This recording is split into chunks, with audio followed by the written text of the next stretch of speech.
Mga ka-crypto, mukhang may exciting development po sa XRP dito sa mundo ng institutional investing.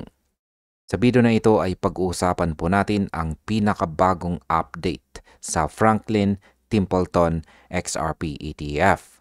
Kasama po ang kanilang EZPZ at ang bagong XRPZ ETF na papasok na sa market ngayong November. Para po sa atin, ang mga ganitong news or balita ay hindi lamang po simpleng press release.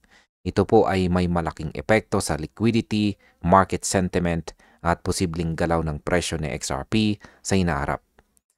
Kaya, ayan, manatili po kayo hanggang sa dulo ng video na ito dahil marami po tayong insights na dapat po nating i-highlight.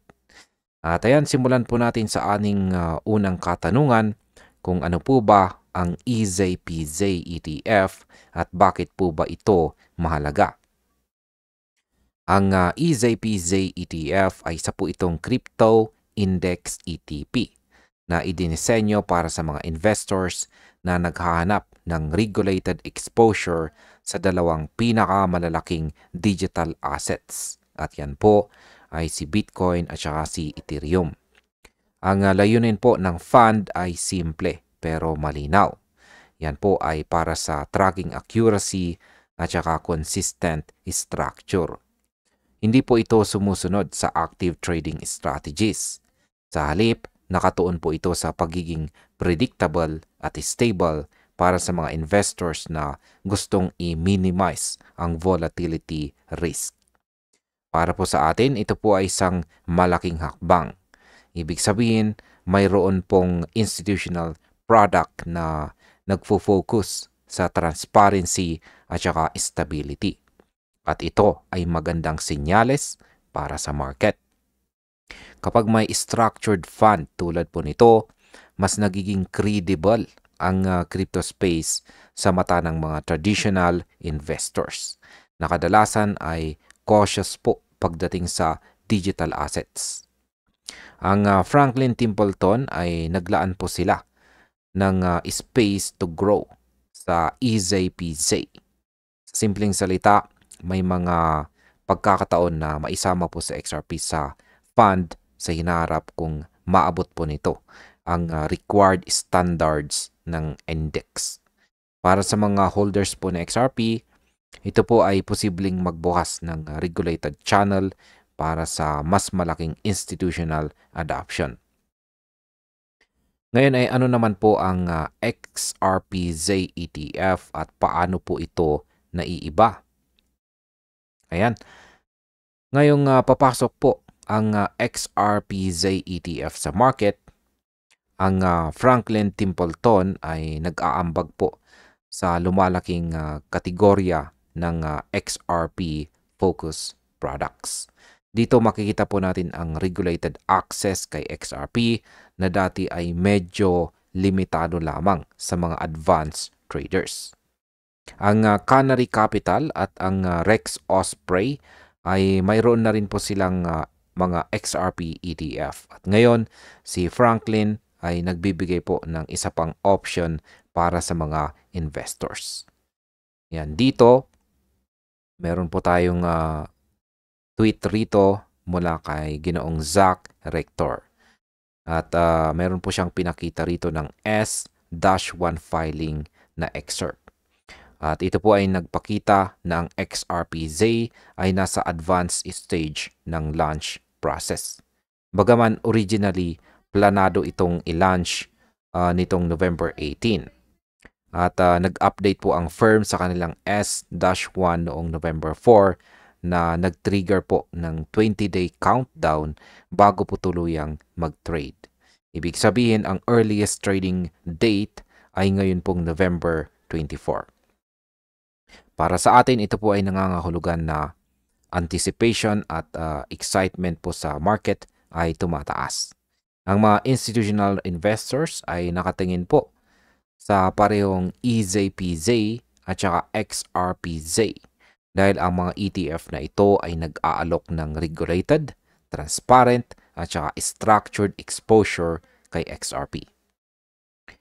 Ngayon, ang sunod na tanong ay paano naman po natin maiuugnay sa XRP sa EZPZ sa hinaharap? Ang isang interesting po rito ay ang EZPZ ay meron po itong flexibility sa kanilang fund na magdagdag po ng bagong assets sa hinarap kung ito po ay pumasa sa index methodology. Ibig sabihin kung sa XRP ay na-meet niya ang required criteria, maaari pong maisama ito sa EZPZ. Ang launching po ng XRPZ ay hindi lang para magbenta ng bagong product. Ito rin ay isang operational test para kay Franklin sa XRP custody at saka valuation nito.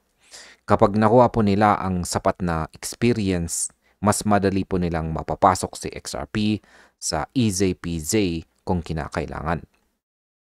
Para po sa atin bilang mga holders at traders, ito po ay isang strategic development. Ipinapakita po nito na si XRP ay patuloy po na nagiging credible at liquid asset, kung saan ay mas pinapalakas po ang posisyon nito sa regulated markets. Sa ganito pong scenario, ang demand para kay XRP ay maaari pong tumaas, hindi lang sa retail side, kundi pati na rin sa institutional side na kadalasan ay nagdadala ng long-term stability sa presyo. Ngayon ay ano naman ang market impact ng pagpasok ng XRPZ? Yan, ang pagpasok po ng XRPZ sa market ay may ilang malalaking implications. Una ay pinapalawak po nito ang digital asset range ng Franklin Templeton at nagbibigay po siya ng mas maraming options sa mga investors na gustong magkaroon ng regulated exposure kay XRP. Pangalawa, ang increased liquidity ay nakaka-benefit po sa market bilang kabuuan. Kapag may structured products na may transparent pricing, mas nagiging trustworthy ang asset para sa mga bagong investors. Ang regulated ETF ay tumutulong din sa pag-stabilize ng market dahil may mas malinaw po na price discovery at mas mababa ang manipulation risk. Pangatlo, ang competition po sa XRP ETF ay tumataas. Dati, limited lamang ang options. Ngayon, may iba't ibang institutional products na maaari pong piliin ng mga investors. Kaya para sa atin, ito po ay isang signal ng maturation ng market. Habang dumarami ang regulated products, mas nagiging mainstream sa XRP at mas mataas po ang posibilidad ng sustained adoption sa hinaharap. Ngayon ay paano naman po makakaapekto ito sa atin bilang mga crypto investors? Ayan, ang developments na ito ay directly relevant naman po. Kapag may bagong regulated ETF na naglalabas po ng structured exposure kay XRP, may mga ilang implications na dapat po nating bantayan. Una, mas marami pong investors ang magkakaroon ng entry points kay XRP, lalo na yung mga cautious at nagkakanap po ng regulated channels. Pangalawa ay ang presence po ng institutional ETF ay maring magdala ng long-term confidence. Kapag nakikita po ng market na may kilalang financial institutions na nag-aalok po ng structured products para kay XRP, mas magiging credible ang asset at mas marami pong traders at hodlers ang magkakaroon ng optimistic na outlook. At ang pangatlo, ang competition po sa market ay maaaring magdala ng innovations at saka improvements sa existing products. Ang mga bagong ETF ay magpapakita po ng iba't ibang paraan kung paano po pinapahalagahan si XRP, mula po sa custody hanggang sa pricing transparency. At para po sa atin, ito po ay positive signal na mayroong sustained growth potential itong si XRP. At ngayon ay bakit po ba mahalaga ang regulated exposure kay XRP? Ang regulated exposure ay nagbibigay po ito ng security at transparency para sa atin bilang mga investors. Dito po sa mundo ng crypto, madalas ang problema ay ang uncertainty at saka volatility. Kapag may regulated ETF na katulad po ng XRPZ at EZPZ, may formal framework na sumusunod sa legal at saka financial standards. Para po sa atin bilang mga hodlers, ito po ay nagiging long-term play. Hindi lamang po basta-basta ang presyo ang ating tinitignan. Iniisip na rin po natin ang adoption at saka ang institutional credibility. Kaya ang pagkakaroon po ng regulated products ay nakakatulong din sa price stability dahil may mas malinaw na metrics para sa valuation at saka custody. Bukod dito, ang regulated exposure po ay nagbubukas ng doorway para sa mga traditional investors. Mas marami pong institutional capital ang maaring pumasok sa XRP market na nagbibigay po ng sustained buying pressure. Sa madaling salita, habang dumarami po ang mga regulated products, mas tumitibay ang foundation ng XRP sa market. At bilang panghuli ay ano naman ang aking masasabi tungkol dito? Sa tingin ko, ang pagpasok po ng XRPZ at ang posibilidad na maisama si XRP sa EZPZ ay isang strategic milestone para kay XRP. Ang institutional recognition ay nagdadala ng credibility, liquidity at saka long-term confidence sa market. Para po sa atin, ito ay isang pagkakataon na bantayan po natin ang price movement at adoption trends. Habang lumalawak po ang regulated exposure kay XRP, mas magiging mainstream ito sa mata ng mga investors.